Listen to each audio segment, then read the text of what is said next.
नमस्कार। ग्लोबल योग गीता में आपका स्वागत है।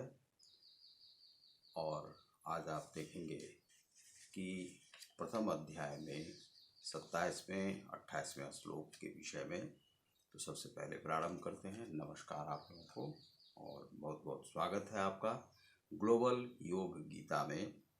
ओम श्री हनुमते नमः। ओम श्री करोड़ी बाबाभ्यो नमः। ओम विंध्यवासिन्ये नमः। माँ कालिका स्वाहा। ओम माँ सरस्वती स्वाहा। ओम श्री गुरु चरण सरोज निजमन मुकुर सुधार वरणो रघुवर विमल सुजोदायक फलचार। बुद्धिहीन तनु जान सुमरो पवन कुमार बल बुद्धि विद्या देहु मोहि हरु करे स्वीकार।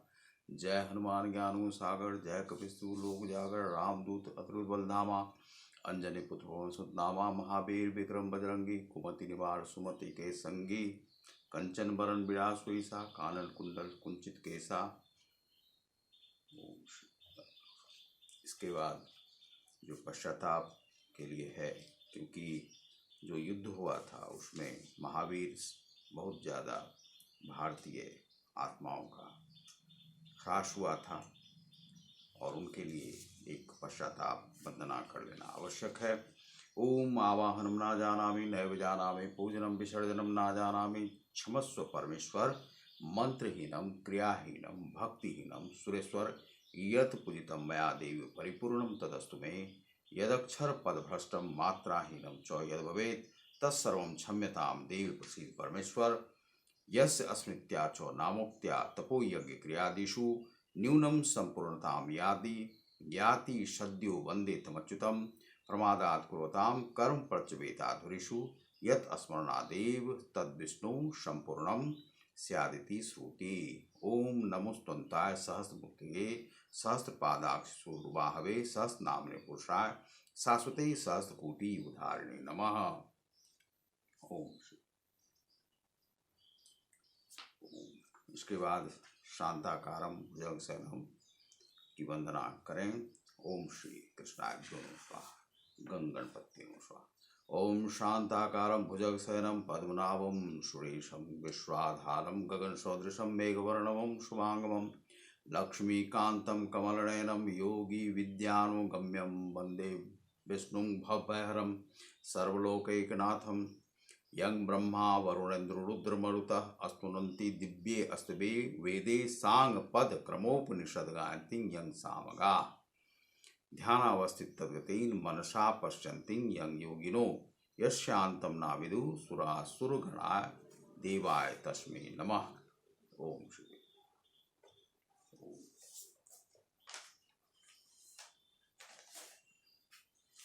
भक्ति वेदांत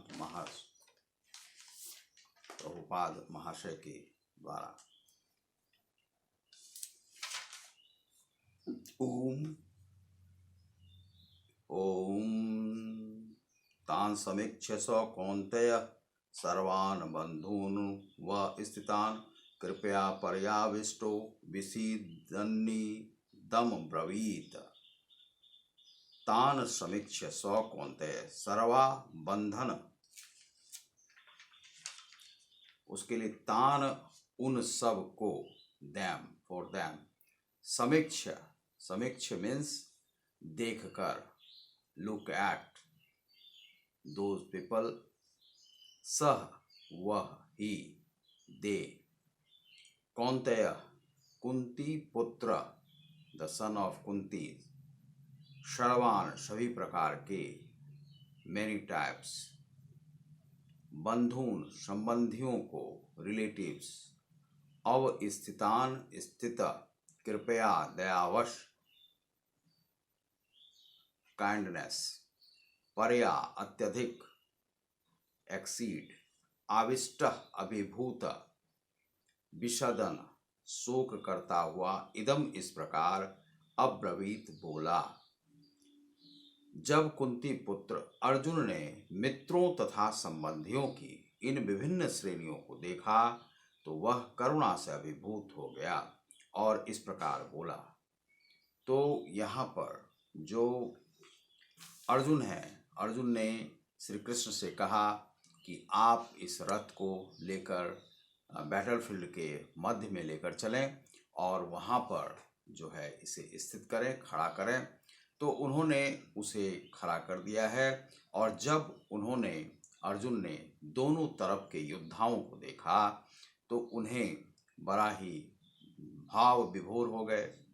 और उसी में उसके बाद उन्होंने कुछ कहा है, here in the middle of the battlefield of Kurukshetra Arjun look at those people who were the warrior in this field, and both of the side, even the Pandavas side and even the Kauravas side, and all were the relatives of Arjun, and he will be a sentimental person, and he become a sentimental person. And after that he said something to Krishna, and even in heart he says something.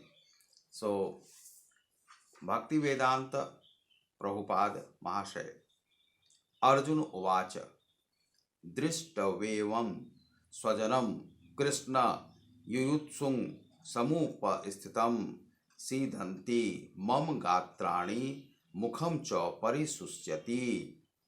Arjun उवाच, अर्जुन ने कहा, Arjun said, दृष्टवा देखकर,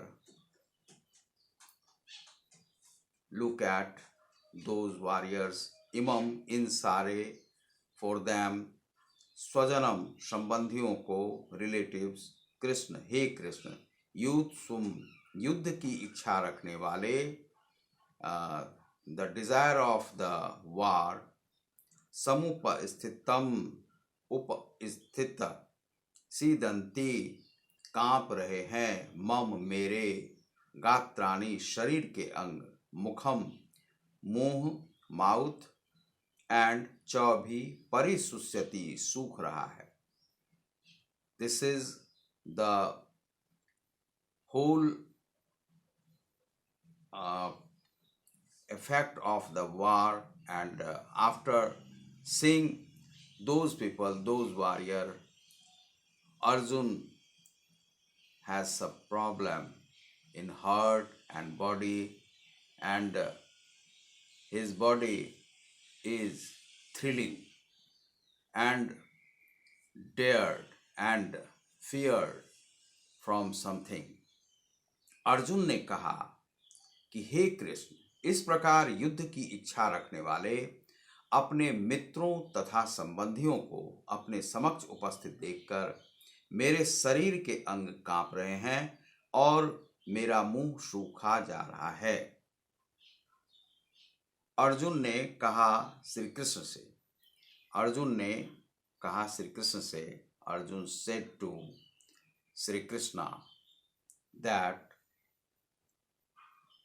those who came in the field of Kurukshetra and those who were the relatives of Arjuna and those who were desirous of the battle and war, the situation of the Arjun is not good. He is facing some problem, his body is thrilling, and he is fear from the war and the mortalness of the body and warrior. This is the whole situation of the Arjun, the warrior.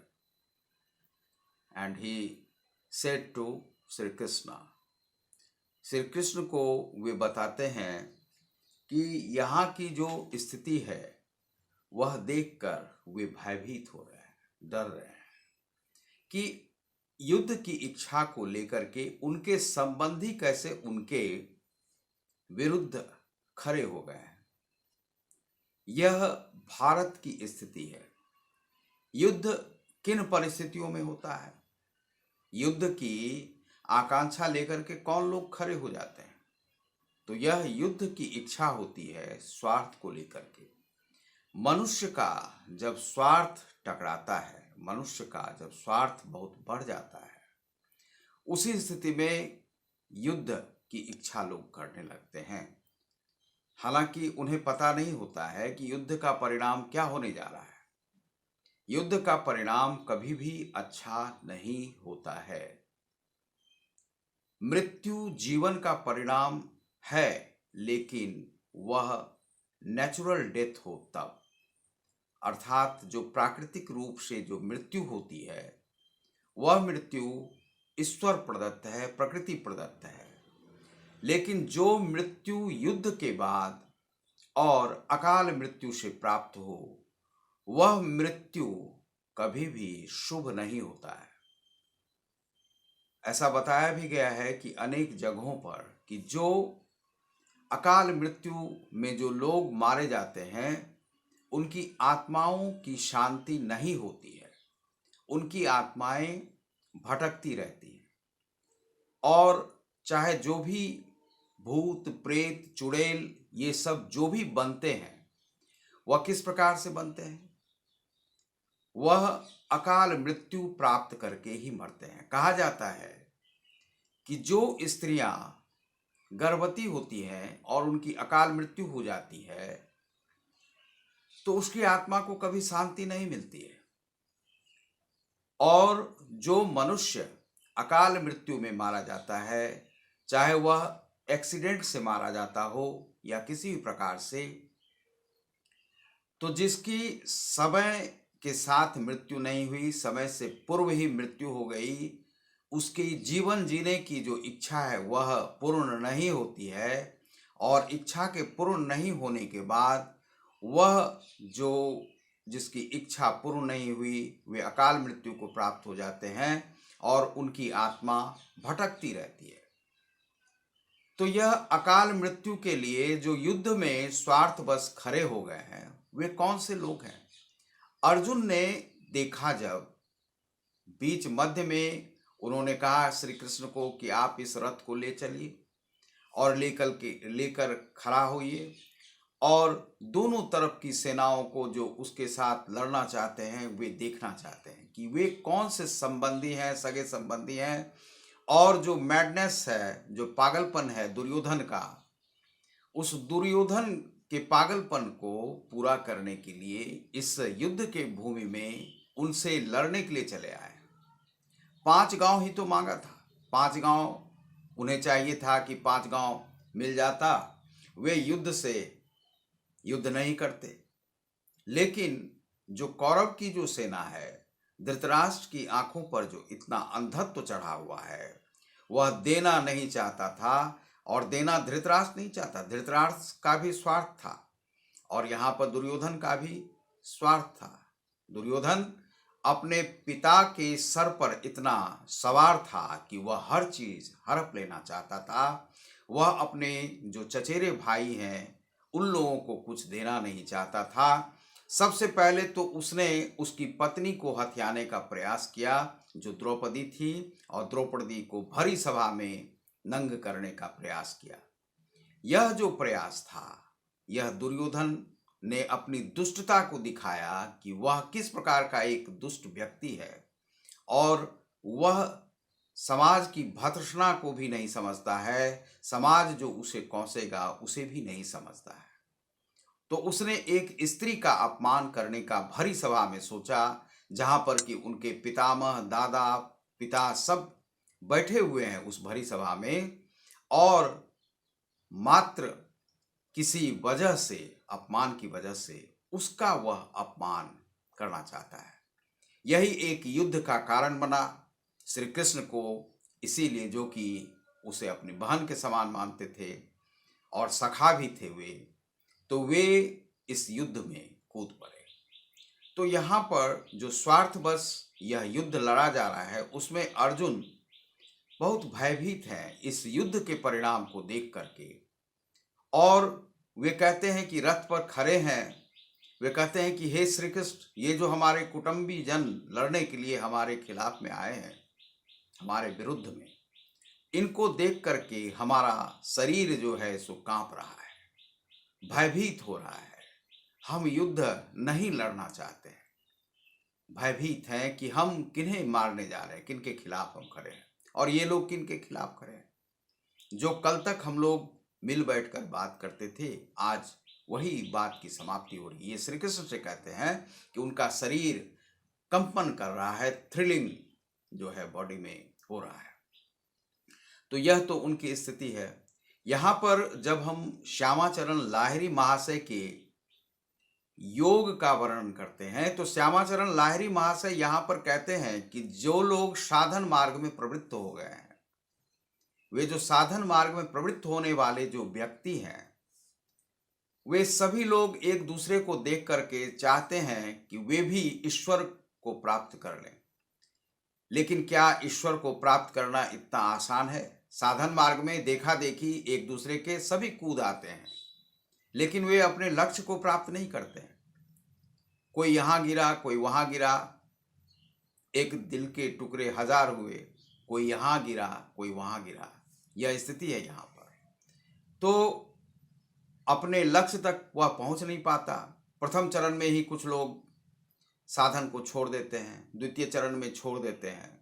तो यहाँ पर उन्होंने साधन को जोड़ करके देखा है और उन्होंने बताया है कि जब उस योग मार्ग में प्रवृत्त होते हैं, क्रिया योग में प्रवेश करते हैं, तो जब ध्यान की स्थिति आती है, तो ध्यान में जब सिद्धता की ओर बढ़ते हैं प्रथम चरण में, तो शरीर कंपन करने लगता है। तो वही स्थिति अर्जुन की है यहाँ पर, और सभी इस क्षेत्र में कूद आए हैं। एक और युद्ध हो रही है, तो युद्ध के समान ही साधन मार्ग भी है, योग का मार्ग भी है। योग से जो सिद्धता प्राप्त होती है वह ईश्वर को जो प्राप्त करने का मार्ग है, वह विभिन्न विभिन्न मार्गों से मनुष्य उसमें प्रवेश करना चाहता है और कंपन शरीर में होता है, भय होता है और ब्रह्मनाद की जो ध्वनि है वह भी सुनाई पड़ती है, जो कि शंखनाद है, जो कि युद्ध भूमि कुरुक्षेत्र में हो रहा है। और यहाँ पर जो है अर्जुन के साथ वही स्थिति यहाँ पर हो रही।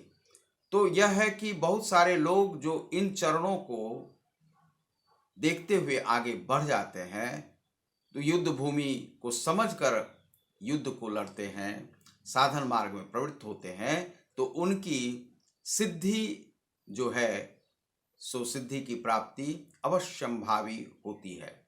तो यही यहाँ पर श्यामाचरण लाहिरी महाशय ने इसे साधन मार्ग से, क्रिया योग से जोड़कर देखा है। लेकिन यहाँ पर जो अर्जुन की स्थिति है वह युद्ध भूमि में, कुरुक्षेत्र की भूमि में बड़ा ही दुखद है। वह डर रहे हैं अपने कुटुंबियों को मारने से, किस पर वह हमला करना चाहते हैं, किस पर हथियार चलाना चाहते हैं और कौन लोग उन पर हथियार चलाना चाहते हैं। वे देखते हैं कि सारे कुटुंबी जन हैं। तो यही यहाँ पर हम लोग देख रहे हैं। तो बहुत बहुत धन्यवाद। आप देख रहे हैं ग्लोबल योग गीता को, आप इसे फॉलो कर सकते हैं www.globalyoggeeta.uno पर आप इसे देख सकते हैं। जो लोग अभी तक यहाँ पर इनरोल्ड नहीं हुए हैं वे लोग इनरोल्ड हो सकते हैं। जर्मनी, फ्रांस और साउथ अफ्रीका, अल्बानिया और कनाडा और इंग्लैंड से जो लोग संपर्क करते हैं वे लोग इसमें शामिल हो सकते हैं। इसमें आपको इंग्लिश में भी इसकी व्याख्या की जाती है, इसीलिए आपको समझने में किसी भी प्रकार की कठिनाई नहीं होगी। इसके लिए आपको $199 और प्लस सर्टिफिकेट के लिए $50 आपको यहाँ पर पेपल से आपको भेजना पड़ेगा। sumanji.shs@gmail.com पर आप इसे भेज सकते हैं। जो भारतीय हैं, हिंदी भाषी हैं, उनके लिए अब यह फीस बढ़ा दिया गया है और वह हो गया है 1099 रुपये, जो कि आप फ़ोन पे, गूगल पे से भेज सकते हैं। 8002170575 पर आप इसे भेज सकते हैं। इसमें पूरा 6 माह का आपको कोर्स दिया जाएगा। गीता को आप सीख सकते हैं और गीता को अपने जीवन में आप उतार सकते हैं और गीता कृष्ण भावनामृत के माध्यम से आप इसे बहुत बहुत धन्यवाद। नमस्कार। ईश्वर आप सबों को खुश रखे, युद्ध से आप मुक्त रहें। यह युद्ध विहीन हर एक क्षेत्र विश्व का बनाए। नमस्कार।